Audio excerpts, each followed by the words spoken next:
lessons for psychometry that can be read off. So I'm very pleased to be able to introduce Anne Dickens from Nottingham Trent, who will talk about evolution of small genomes under pressure.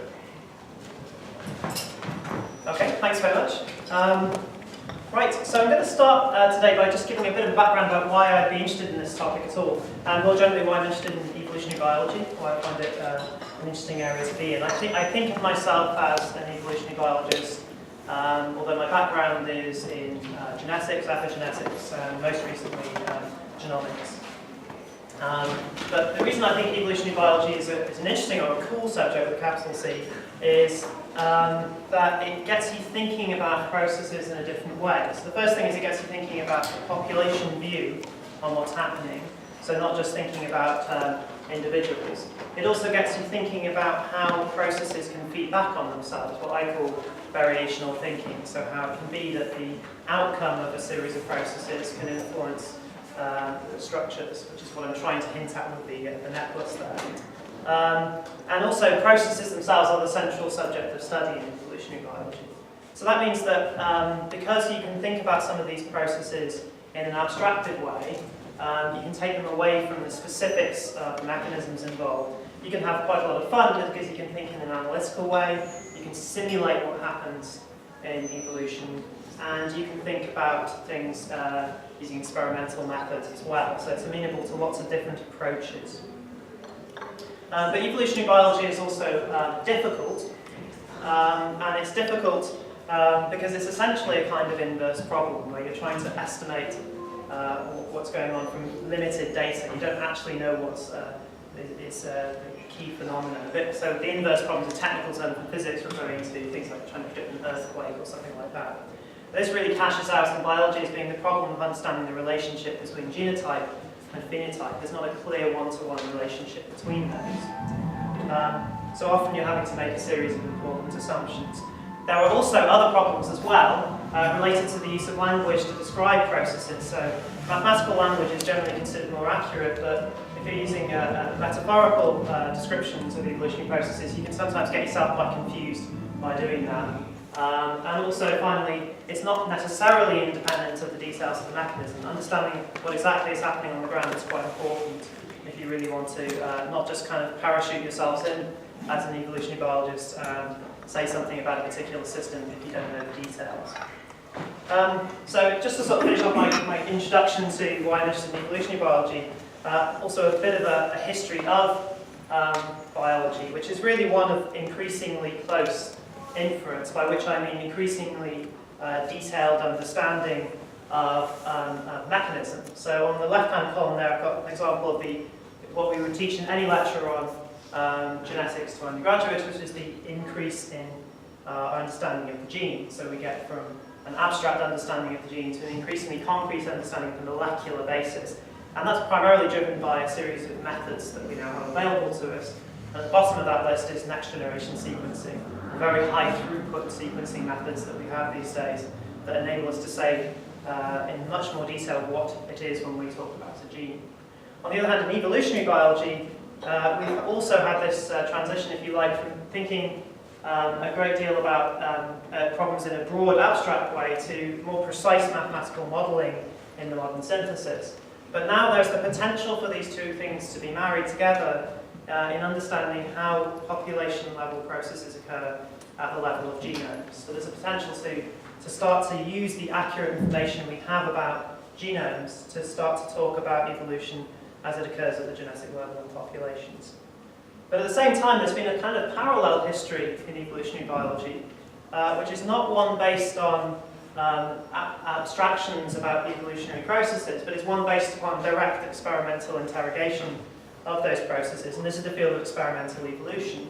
Sort of nominally, it began around the same time as Darwin with the Reverend William Dallinger, who essentially just heated up flagellates, killed them if you do it quickly, but if you do it slowly over many generations, it's possible to evolve flagellates that are resistant to high temperatures. So the idea here is that you can see a change in the response to an environmental variable over time as a consequence of evolution change over generations. And there were bodies of work that occurred in the 40s, 50s, and 60s that were also relevant to this approach, that were using direct manipulations. Many of them fall into the category of artificial selection, looking specifically to affect one trait or another. But also there are some experiments where you look simply at changing an aspect of the environment and seeing what the effect of that is.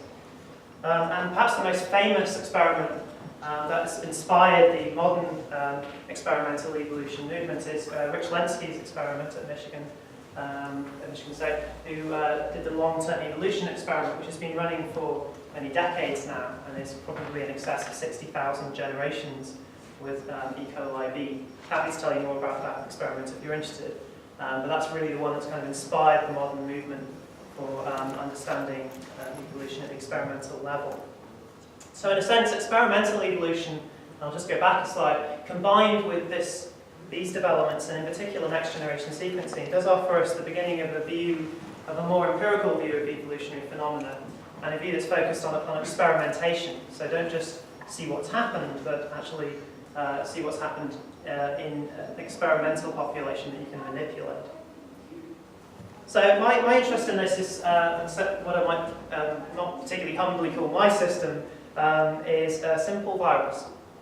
And it's a single-stranded DNA genome. So most organisms that you're aware of will have double-stranded DNA, but there's also single-stranded DNA that makes up the genome of this organism. A very small genome, just about 5,000, 6,000 bases in length. So a very, very small genome. And it's also a bit of a first organism as well. So I've got a slightly dull list up there, but the list is that it's the first genome, first DNA genome that was ever sequenced. And in fact, it was the foundation of Sanger sequencing technology that's been used ever since the late 70s. It's also one of the first genomes that was assembled synthetically by Craig Venter's team, as well, before the more famous bacterial genomes. And then it's been used by a series of people within the experimental evolution literature to interrogate a whole series of processes, beginning with experiments on parallel changes occurring in different lineages under similar conditions, and then going through to a whole load of interesting topics in evolutionary biology, trying to understand what the influence of epistasis, pleiotropy, and some quite complex processes is on the evolutionary outcomes. A little bit more of my background is to say it really is quite a simple organism, so much so I can put most relevant facts about it on a single slide, in the same way that you'd have a baseball player's sort of weight and height and all that kind of stuff. So you can have some basic facts about it here. 11 genes, and we know what nearly all of them do. One of them is a little bit obscure, but we essentially know, even down to the level of what every base in every gene can do for you, because we have crystal structures of, again, most of the proteins that are encoded by these genes. Like most viruses, it has this rather typical pattern of being highly compressed. So many of the bases in the genome will code for more than one protein because there are overlapping genes, which is what's illustrated. If anyone's not familiar with diagrams of genomes, this is one in which I've shown that property by having these little floating bars. Of course, you can't see things this small. It's about 25 nanometers, 250 angstroms across. But I always like to have pictures of my organism, even though I don't see it when I do my work. And although we know a lot about this organism, there's still some research being done on today about the mechanisms of its life cycle. So perhaps the main researcher here is a chap called Ben Fane in Arizona, who's been working recently on how the virus gets into the cell. And it's only last year that we really nailed that down and figured out, that he really nailed that down and figured out how the virus managed to inject its genome into its host cell. Perhaps one thing I should tell you, those of you who are not familiar with what kind of an organism this is, it's like most viruses, it's a virus that kills and infects bacteria, the bacteriophage. There are about 10 to the 31 bacteriophage in the biosphere by some estimates, so these are enormously numerous organisms. And this particular one is the study organism that I'm very interested in. So now a little bit of theoretical background to what I'm doing. The topic of interest to me is what we call lethal mutagenesis, which, as the name suggests, is really about increasing the mutation rate in the population to kill the population. So it's quite a simple concept. But I'm just going to say a few words before I go on about why I'd be interested in the mutation rate in general as a phenomenon to be interesting. And one thing is that the human mutation rate is of considerable interest at the moment because we're for the first time really able to accurately calculate what the human mutation rate is. And I personally find this quite interesting that with all the new sequencing technologies that are available, we're able to directly estimate mutation rates simply by counting mutations. Now, why am I talking about humans suddenly? I was talking about viruses a second ago. Well, humans have the benefit of having very large genomes in the gigabase range, so you can start to count mutations more easily because there are more bases that can mutate. And doing that, you can find out what the germline mutation rate in nuclear DNA is, ncDNA. And as an aside to that, it's of course quite interesting to note that there are, as well as a maternal age effect on the number of mutations that pass on to the next generation, there's also a paternal age effect. And this is subject to quite a lot of attention in the press at the moment as people are asking whether the paternal age effect is significant to people's health. Again, really the answer is it depends upon what the average effect of the mutation in the human genome is. Okay, so a great deal of the genome, of course, is non-coding or is non-regulatory, although the estimates of that are controversial. So depending on how you estimate that, the effect of this age effect needs to be taken into account. But evolution is often thought to treat mutation as simply a raw material. So if you have a textbook description of why mutation is interesting in evolution, it usually says something like, well, you know, mutation provides variation and natural selection can sift that variation, or genetic drift will act on that variation in various characteristic ways that are described by mathematical models or indeed observed in experiments. But the reason I'm interested in it as well is because mutation itself is an evolutionary force or an evolutionary process. And it's a process that can be directional in its effects. One of the interesting examples of work on mutation rate is Michael Lynch's work, where he's looking at the changes in mutation rate across lineages.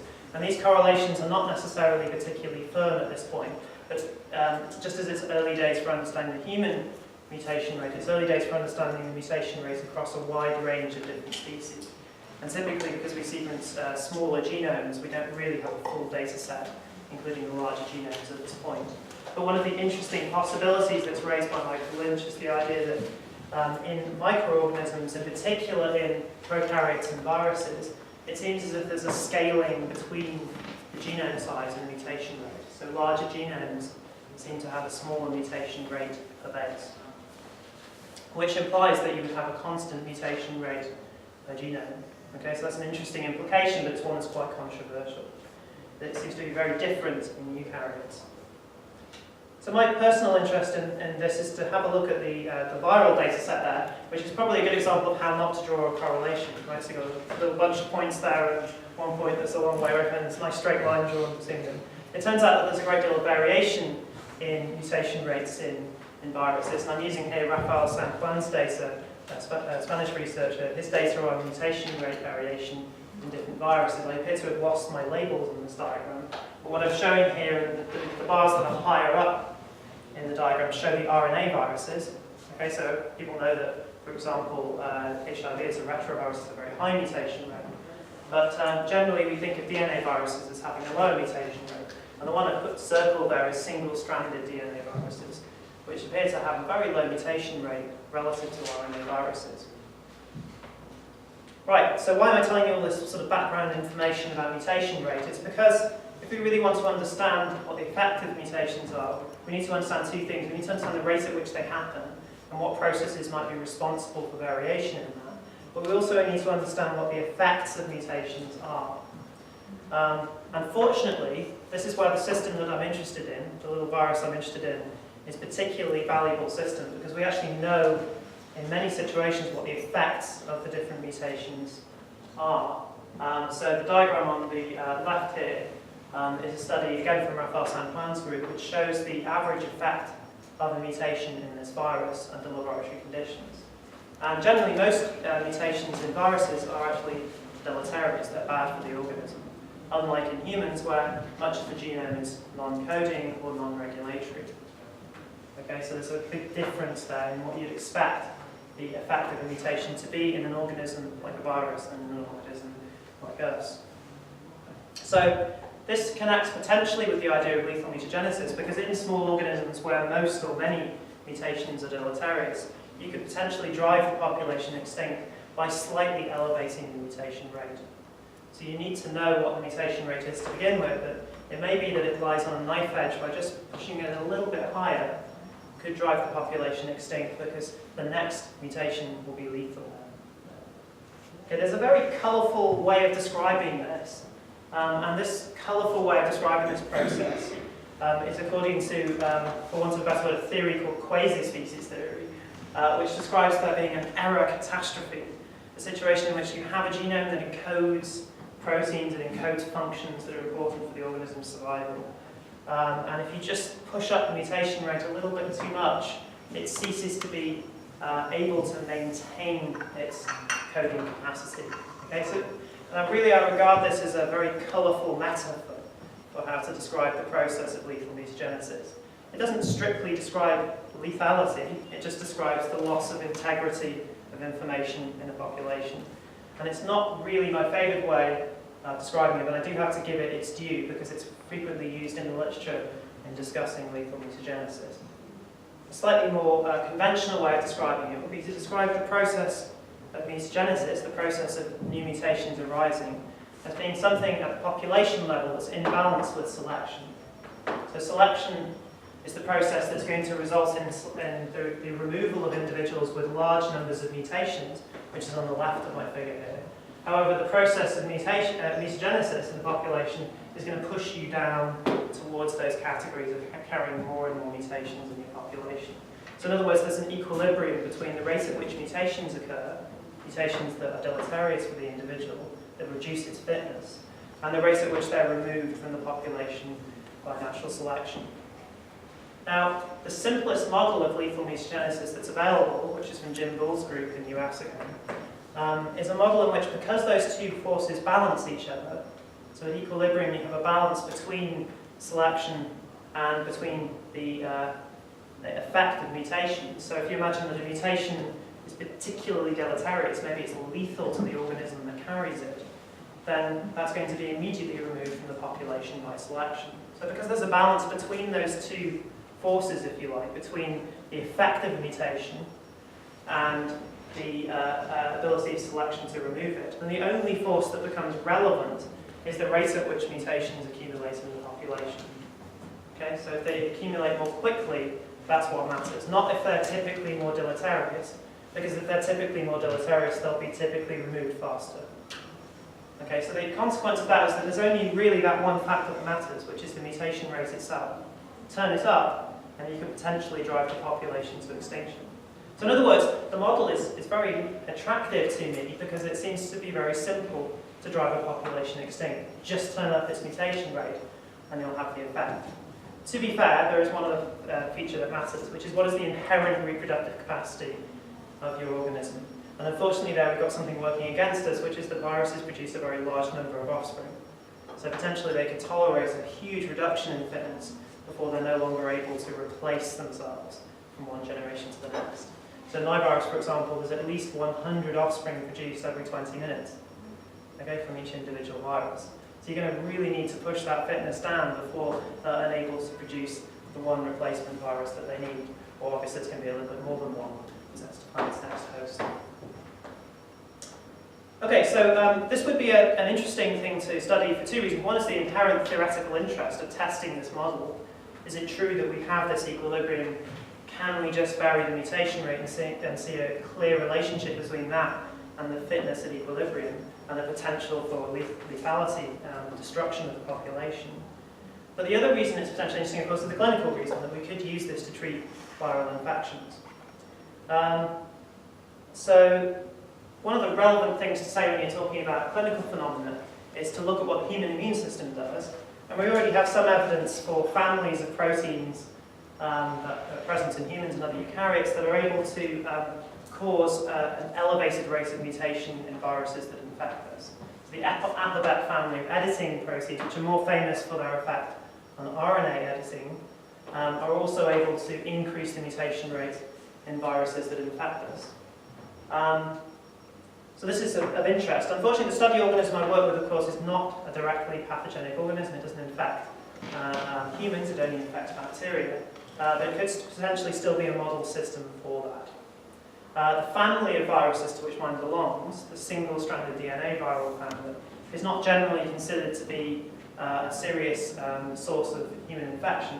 In fact, the first time I looked at this topic, the first and only example I was able to find was slapped cheek syndrome, which doesn't sound particularly serious, but it turns out that there's a considerable emergent threat from parvoviruses and other types of single-stranded DNA viruses in the population. So there could be some direct utility to what I work on, but the principal interest I have is looking at the theoretical relationship between the mutation rate and the fitness that you acquire.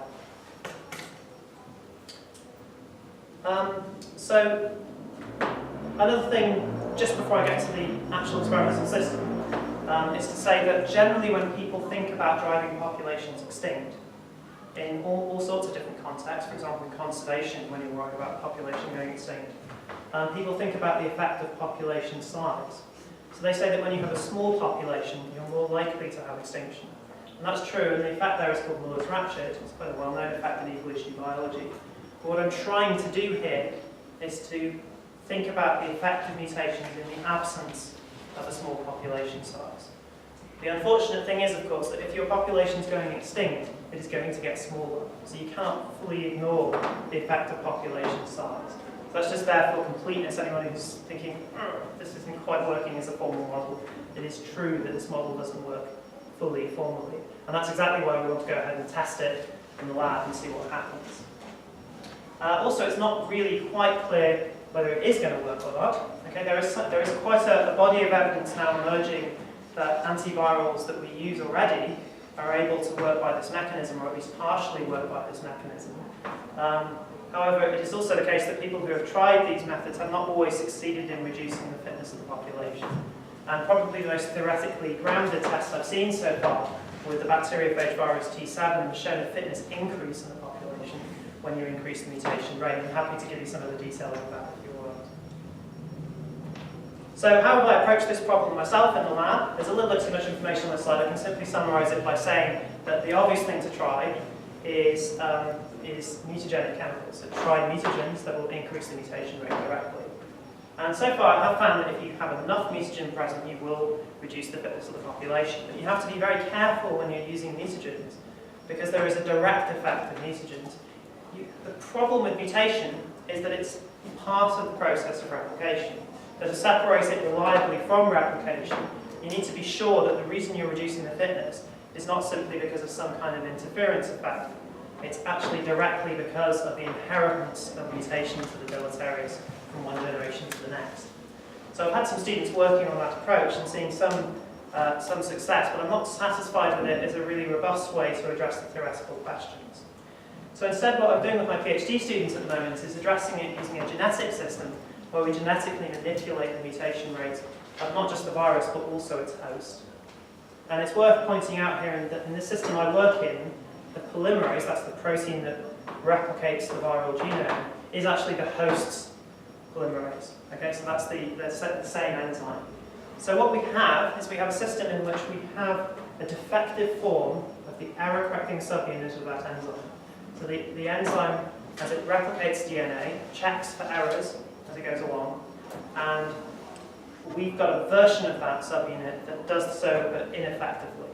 So when we put that into our system, it results in an increase in the rate of errors, both in the bacterial genome replication and also in the viral genome replication, and both of those are measurable. Happy to give you details of how we measure those if you want.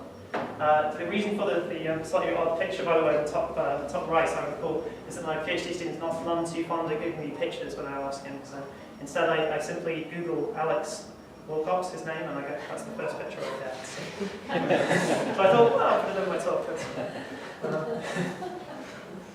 So how do we actually do this? Well, the first thing is we use a plasmid to put this defective, in fact technically it's a dominant negative form of the subunit into our system. So we have two things replicating in the bacteria. One is a plasmid, the other is a virus.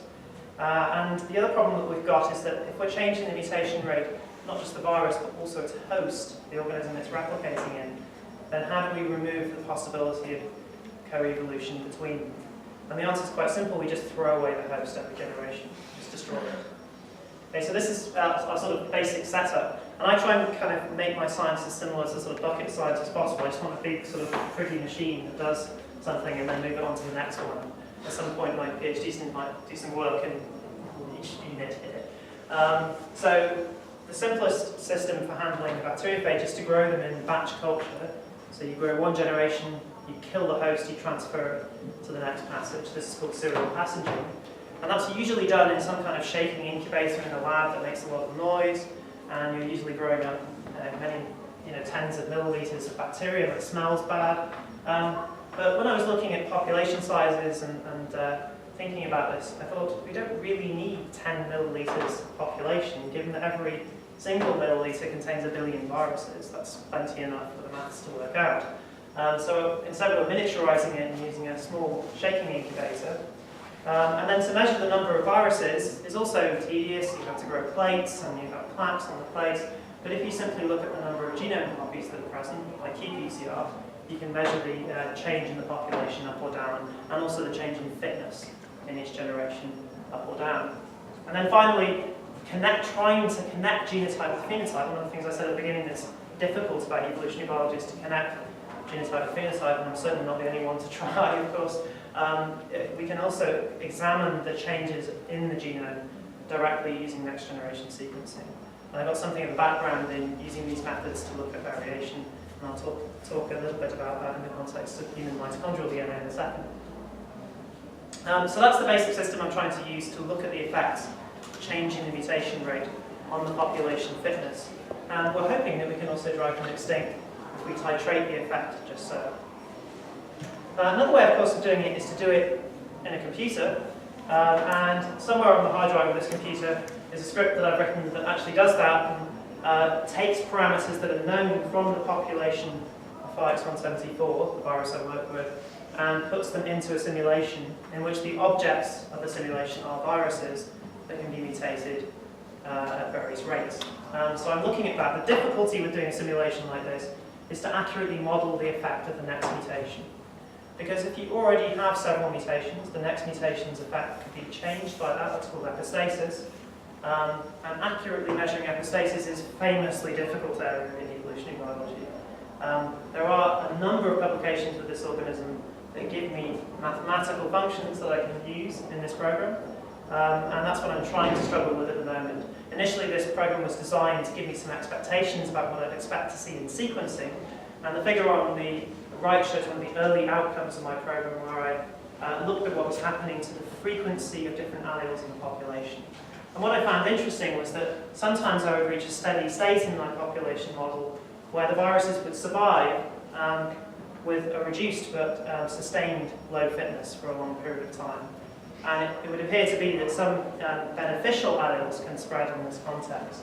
Okay, so you have the problem of deleterious alleles in the population, but they result in the viruses having low fitness, which means that the next mutation is actually more likely to be beneficial. If the virus is of the low fitness, then the next mutation that comes along could actually be beneficial with a greater probability.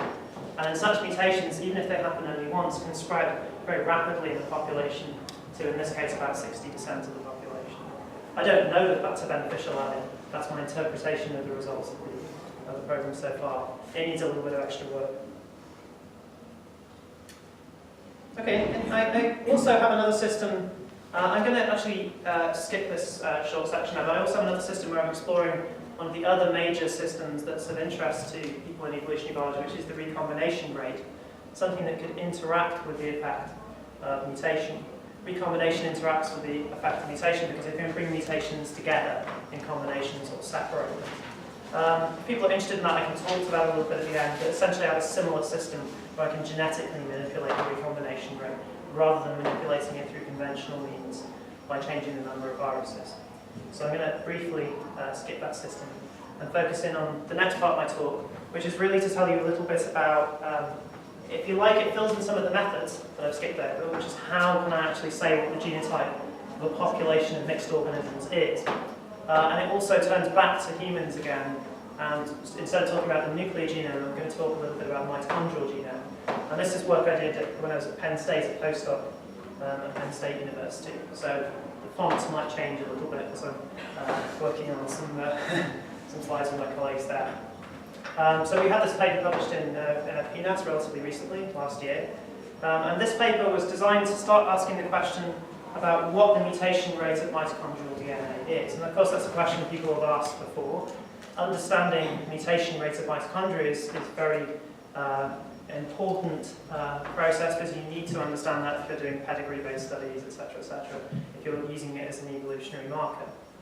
But mitochondrial DNA is also rather important in human disease. Mitochondria, of course, are the powerhouse of the cell. Everybody always says that because of mitochondria. Oxidative phosphorylation is important in a whole range of different energy-demanding processes in the body, and therefore defects in mitochondria can give you predispositions towards complex diseases, and also a range of rare mitochondrial disorders cause significant morbidity. And it's all complicated by the fact that predicting whether your children will carry the same disease as you is a very difficult process in mitochondrial biology. And the core reason is the way that mitochondria are inherited is so very different from the way that nuclear genes are inherited. So I'm not going to tell you everything about it, but I just need to give the basic background vocabulary to describe what I'm talking about, which is to say that when you have different types of mitochondria present, so some mutant mitochondria, we call that situation heteroplasmy. So the cytoplasm of the cell contains different types, we call it heteroplasmy. So when I talk about homoplasmy and heteroplasmy, I'm talking about variation in the population of mitochondrial genomes that you find in your cell. And the remarkable thing is that during normal development in humans, or any other mammal for that matter, you find quite significant fluctuations in the mitochondrial genome content of cells. Okay, so the major one there is shown in the red curve, pointed to as a bottleneck. There's a huge reduction in the number of mitochondrial genomes just after fertilization, but there's also bottlenecks present in different tissue progenitors as well during development. So this reduction in the number of mitochondrial genomes in cells has a very important consequence, and that consequence is that you're essentially enhancing the power of drift-like processes in evolution. If you take a small sample from a population, you're going to have a larger error in your estimate of a value. That's a standard piece of basic statistics. You take a small sample, you have a high variance. The same thing applies to mitochondrial genomes. If you reduce the number of mitochondrial genomes at the beginning of development, you're also resulting in a huge fluctuation in the levels of mutant mitochondria that could be present. So in other words, to put this in plain language, individuals with a mitochondrial disease are going to have an element of the casino about whether their offspring are going to have that disease or not. There'll be a big fluctuation in the likelihood of it being passed on. Okay, and so you could start with some intermediate frequency of mutants, which we call the situation of heteroplasmy, and you could end up with that being sustained, or you could end up with the individual carrying more of the mutant type, which could result in more severe disease symptoms, or they could carry fewer, which would result in no disease symptoms. So this is what makes it particularly distressing to handle problems with mitochondrial disease, is the fact that it's difficult to predict the outcome of this sort of process. At the level of understanding what the mutation rate is, it's also quite interesting, because the variation in mitochondrial genome frequencies can also tell you something about the rates at which these processes occur, and also the severity of the bottleneck, the reduction in the number of genomes that you see. So in other words, the things that could be interesting about studying this would be to understand something about mitochondrial diseases in the absence, I should really say in the absence of cures for them. Can you understand the risk of transmission? You could also understand the general background rate at which there is heteroplasmy in the population. How many individuals in this room have heteroplasmy in their mitochondrial DNA? And you could finally try to estimate what the size of that bottleneck is. How serious is the reduction in number? Okay, so I'll talk a little bit in detail about that. Okay, so I'm going to sort of approach it in this way. First thing is to give you the experimental setup, tell you a little bit about how we estimate bottleneck size, and then also how we estimate